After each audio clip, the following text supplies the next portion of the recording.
Hi and hello dear Cancer! Welcome new subscribers. My name is Yan. Returning Istam buyers, thank you sa inyong walang sawang love and support. For me, kung di pa alam, member po tayo other channel, link down below sa ating description box. If interesado, click lamang yan para mapunta kayo doon. Araw-araw nag-upload tayo ng collective readings for all signs there. Kung natin gender dito, bae, lalaki, LGBT, lahat ay welcome. You can also switch roles if you want. Dahil possible magkapalit-palit dahil general reading po ito. And at the end of the day, lahat ay may free will na free mong gamitin anytime, anywhere, across watchers na nabubulol. Ni Cancer, welcome ka rin, or merong Cancerian placement sa natal/birth chart, welcome din kayo. Just take only what resonates, okay? Cancer. Archangel Michael, thank you so much. Together with the angel guides and guardians ni Cancer, can we get messages for them, please? Thank you so much. Mga mensahe for Cancer, please. Okay, so let's go ahead and check these messages para kay Cancer. So guys, meron kayong energy ng King of Coins, Judgment, Sun, Page of Coins, World. You've got 3 major arcanas, 9 of Wands, 8 of Wands, 7 of Coins, and the 8 of Swords.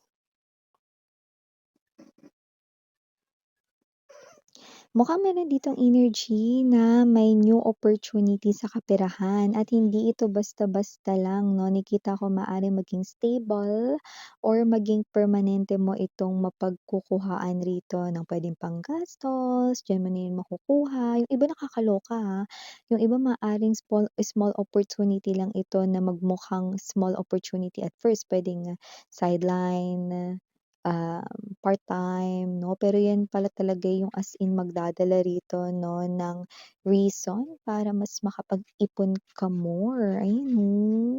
So, parang ito yung magmumukhang dagdag kita pero yung totoo baka ito pa yung mas malaki yung kita 'no or mas maging dahilan kung ba't ka mas makakapag-ipon pa more. Cancer. Uy, maganda 'yan, So, nakita natin dito yung iba 'no, kahit meron na kayong pinagkakaabalahan or pinagkakakitaan diyan, meron tayong nakikita rito na talagang as in permanent or stable ang pagkuha mo ng parang nanganganak yung money, gano'ng peg 'no. Ay, bongga 'yun, Cancer. And maliban diyan, Judgment to the world, maaaring may energy rito na meron bang nanakit sa'yo dati, okey? Yung iba hindi yung as in ngayon na lifetime period, puwedeng in one of your past lives dati may mga na-e-encounters ka na mga soul or mga energies 'no. So, yung tao na yun puwedeng na-reborn din as same dito sa lifetime period kung saan nabubuhay ka, pero puwedeng hindi kayo magkakilala ngayon 'no, pero kina-karma siya this lifetime period dahil sa nagawa niya ritong mali sa inyo nung past life, 'yan. So, nakuha ninyo, hindi mo siya kilala dito sa lifetime period ni Itetchua, pero siya yung nakasakit rito 'no, nung time na, past life ninyo 'no, na-encounter mo siya. So, ngayon parehas kayong nabubuhay in this lifetime period, pero ngayon siya kina-karma. Okey.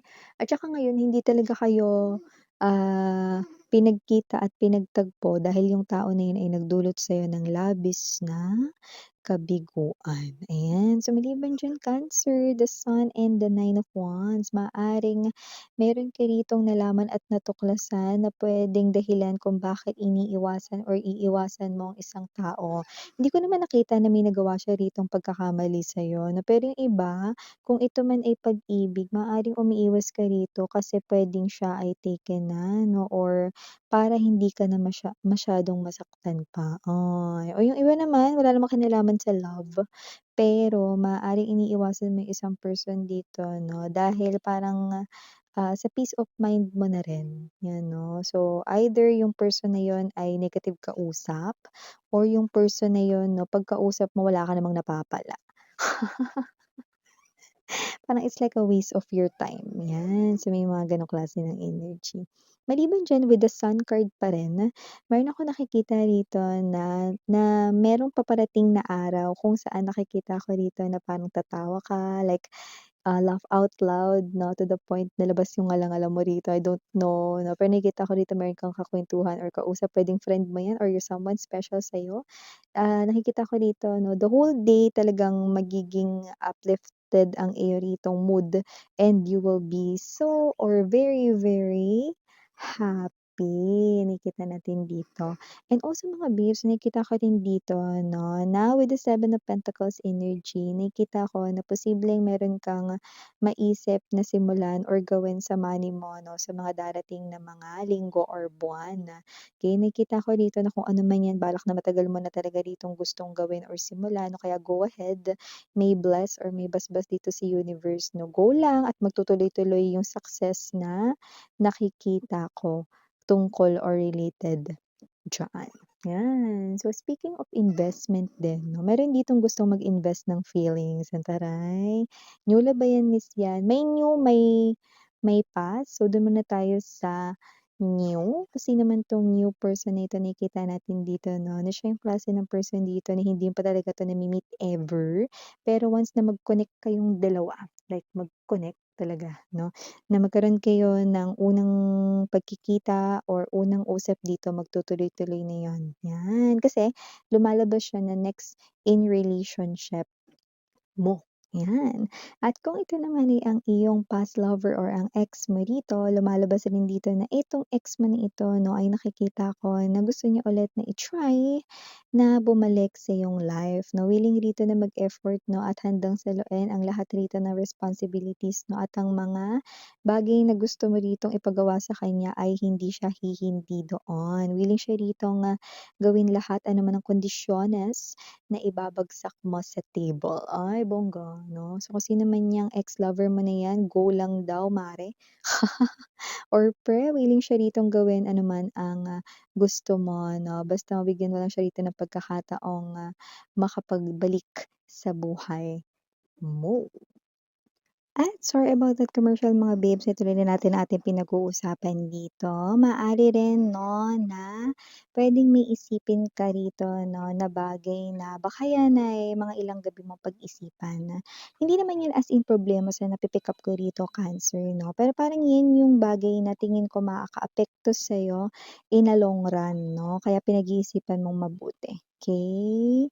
So, maliban diyan nakakita rin ako dito ng pag-aya ng mga friends sa isang hindi naman yung travel na matagal or hindi naman yung travel na kailangan mag-sleep over or overnight ito 'no. Possible na ito ay biglaan pa nga 'no. So, nakita ko dito 'no na maganda na makausap mo sila rito kasi meron diyaan na makakapagbigay sa'yo ng right tips or advice 'no sa puwedeng, um, what's this, inaasikaso or pinagdaraanan mo. Yan, talaga miss yan kahit yung mga friends ko walang kwenta kausap minsan. Ay, oo.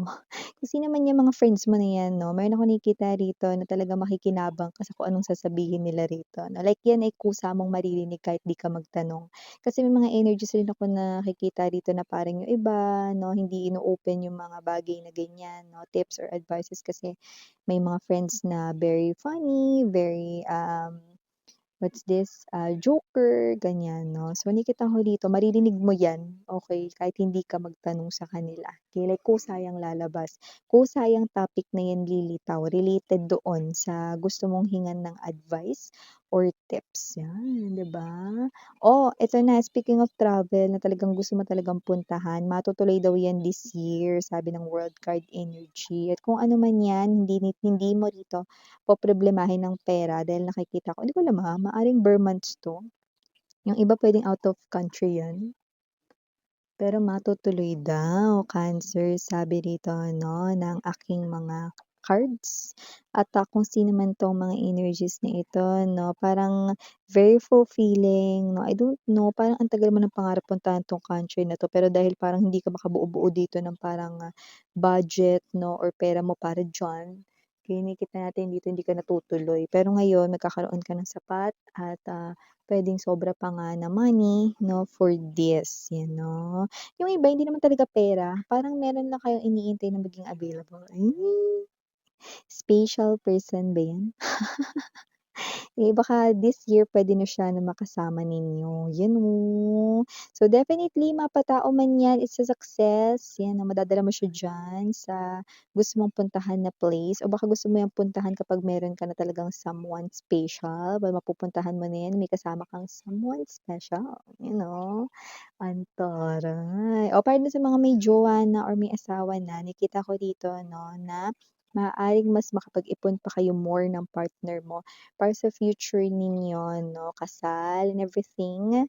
At kung mag-asawa na kayo, makakapag-ipon kayo 'no, para sa future ng mga kids 'no, or kung wala pang kids 'no, makakapag-ipon kayong dalawa. Kasi nakikita ko dito na parehas ninyong gusto at goal na makapag-ipon talaga as partners at dito talagang literal na magiging partner kayo sa pag-save ng money for your future. So yeah, ito ang mga messages may tip for you, Cancer. Thank you so much. Again, I'm Yuriana Ani. Sarang Hail, Love and Light. Annyeong.